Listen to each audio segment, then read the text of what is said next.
NEET தேர்வு முடிவுகளை தேர்வு மையங்கள் வாரியாக நாளை நண்பகலுக்குள் வெளியிட தேசிய தேர்வு முகமைக்கு உத்தரவு. நீட் தேர்வு முறைகேடு தொடர்பான வழக்கு விசாரணையை 22ஆம் தேதிக்கு ஒத்திவைத்த உச்சநீதிமன்றம்.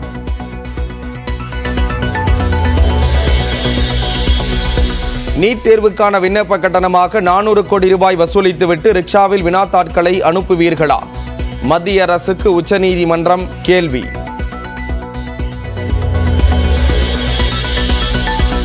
கனமழை நீடிக்கும் நிலையில் நீலகிரி மாவட்டத்தில் 4 தாலுகாக்களில் பள்ளிகளுக்கு மட்டும் இன்று விடுமுறை.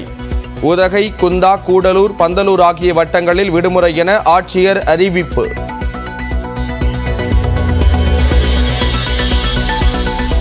உதகையில் நீடிக்கும் கனமழையால் முறிந்து விழுந்த மரங்கள்.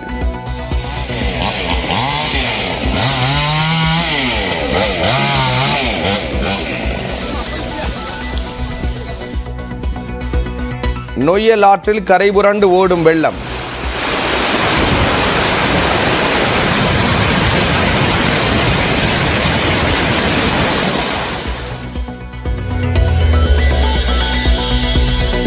சென்னையின் பல்வேறு பகுதியில் நேற்று மாலை வெளுத்து வாங்கிய மழை. காஞ்சிபுரம் மற்றும் அதன் சுற்றுவட்டார பகுதிகளிலும் பெய்த மழையால் தணிந்த வெப்பம்.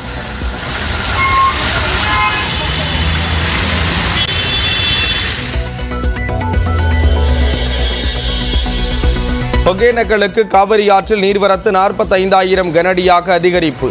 3வது நாளாக பரிசல் இயக்க ஆற்றில் குளிக்க தடை விதிப்பு.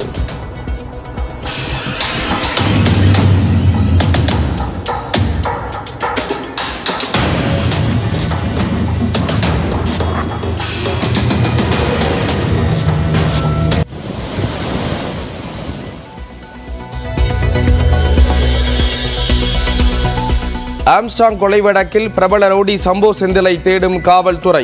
ஹரிஹரன் மூலமாக அருளுக்கு சம்போ செந்தில் 4 லட்சம் ரூபாய் கொடுத்ததாக விசாரணையில் தகவல். ஆம்ஸ்ட்ராங் கொலை வழக்கில் தேடப்படும் அஞ்சலை பாஜகவிலிருந்து நீக்கம். கட்சியின் அனைத்து பொறுப்புகளில் இருந்தும் நீக்கப்பட்டதாக கரு நாகராஜன் அறிக்கை.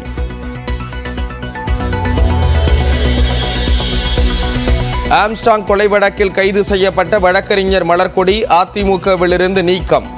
பொதுச் செயலாளர் எடப்பாடி பழனிசாமி நடவடிக்கை.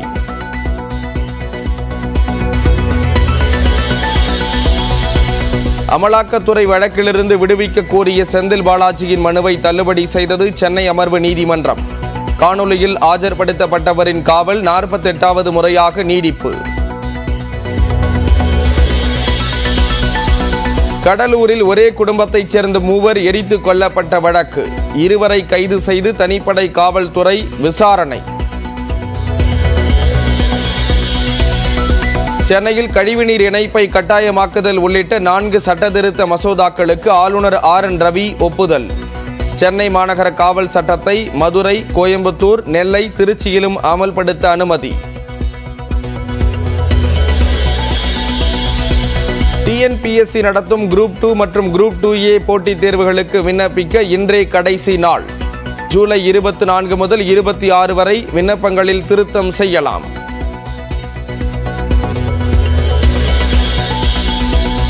நீட் முறைகேட்டில் தொடரும் CBIயின் கைதுகள். பாட்னா எய்ம்ஸ் மருத்துவமனை மாணவர்கள் 4 பேர் கைது.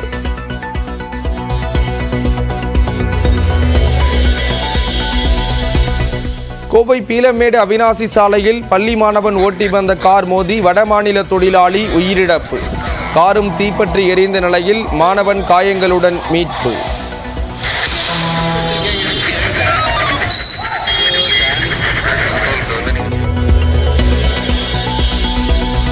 உத்தரப்பிரதேசத்தில் திப்ருகர் விரைவு ரயிலின் 12 பெட்டிகள் தடம் புரண்டு விபத்து. 3 உயிரிழந்த நிலையில் 30க்கும் மேற்பட்டோர் காயம். வேட்டி அணிந்து சினிமா பார்க்க வந்த விவசாயியை அனுமதிக்க மறுத்த விவகாரம். பெங்களூரு GT வணிக வளாகத்தை 1 வாரத்துக்கு மூட உத்தரவிட்ட கர்நாடக அரசு.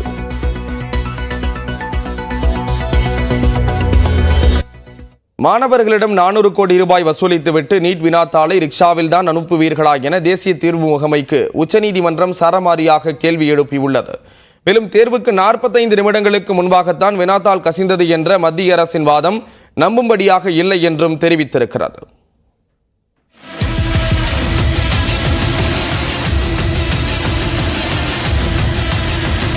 பல்வேறு முறைகேடுகள் நடந்ததால் இளநிலை நீட் தேர்வை ரத்து செய்ய வேண்டுமென தாக்கல் செய்யப்பட்ட மனுக்கள் மீது உச்சநீதிமன்ற தலைமை நீதிபதி TY சந்திரசூட், நீதிபதிகள் பர்திவாலா, மனோஜ் மிஸ்ரா அமர்வு மீண்டும் விசாரணை நடத்தியது. நீட் தேர்வு முடிவுகள் குறித்து ஆய்வறிக்கையை தயார் செய்த சென்னை IIT-யின் இயக்குனர் காமகோடி நேரில் ஆஜரானார். அப்போது தேசிய தேர்வு முகமையில் உறுப்பினராக உள்ள IIT இயக்குனர் அளித்த அறிக்கையை ஏற்க முடியாது என மனுதாரர்கள் தரப்பில் தெரிவிக்கப்பட்டது.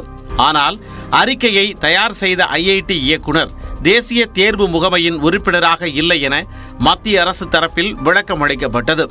IIT அறிக்கை அடிப்படையில் பார்த்தால் மத்திய அரசின் பதில் முழுமையாக இல்லை என நீதிபதிகள் தெரிவித்தனர்.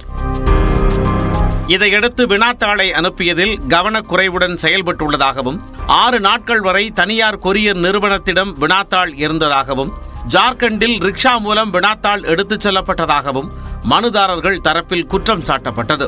அப்போது மாணவர்களிடம் விண்ணப்ப கட்டணமாக 400 கோடி ரூபாய் வசூலித்துவிட்டு ரிக்ஷாவில் வினாத்தாளை அனுப்புவீர்களா என மத்திய அரசுக்கு உச்சநீதிமன்ற தலைமை நீதிபதி கேள்வி எழுப்பினார்.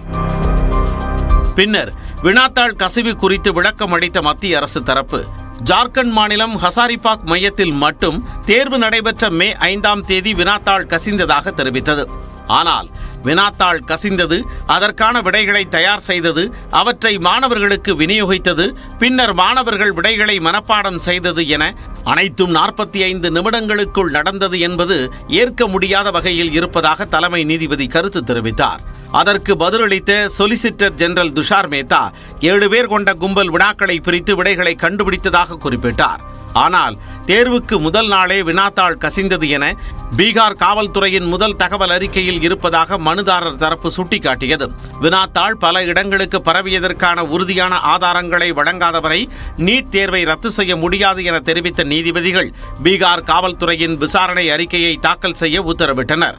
மேலும் மாணவர்களின் விவரங்களை மறைத்து தேர்வு மையங்கள் மற்றும் நகரங்கள் வாரியான முடிவுகளை தனித்தனியாக நாளை பிற்பகல் 12 மணிக்குள் வெளியிட வேண்டும் என தேசிய தேர்வு முகமைக்கு உத்தரவிட்டனர். இதையடுத்து வழக்கு விசாரணையை வரும் திங்கட்கிழமைக்கு நீதிபதிகள் ஒத்திவைத்தனர். இந்நிலையில் நீட் வினாத்தாளுக்கான விடைகளை தயார் செய்து வழங்கியதாக பீகார் மாநிலம் பாட்னா எய்ம்ஸில் படிக்கும் MBBS மாணவர்கள் 4 பேரை கைது செய்து CBI அதிகாரிகள் விசாரித்து வருகின்றனர்.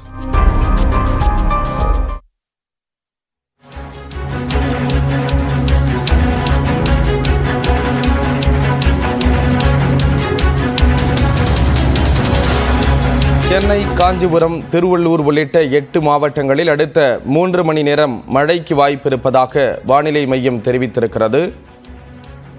சென்னை, திருவள்ளூர், காஞ்சிபுரம், செங்கல்பட்டு உள்ளிட்ட 8 மாவட்டங்களில் காலை 10 மணி வரை மிதமான மழைக்கு வாய்ப்பு இருப்பதாக வானிலை மையம் தெரிவித்திருக்கிறது. வேலூர், திருவண்ணாமலை, விழுப்புரம், கடலூர் உள்ளிட்ட மாவட்டங்களிலும் அடுத்த 3 மணி நேரத்திற்கு மழைக்கான வாய்ப்பு இருப்பதாக வானிலை மையம் குறிப்பிட்டிருக்கிறது.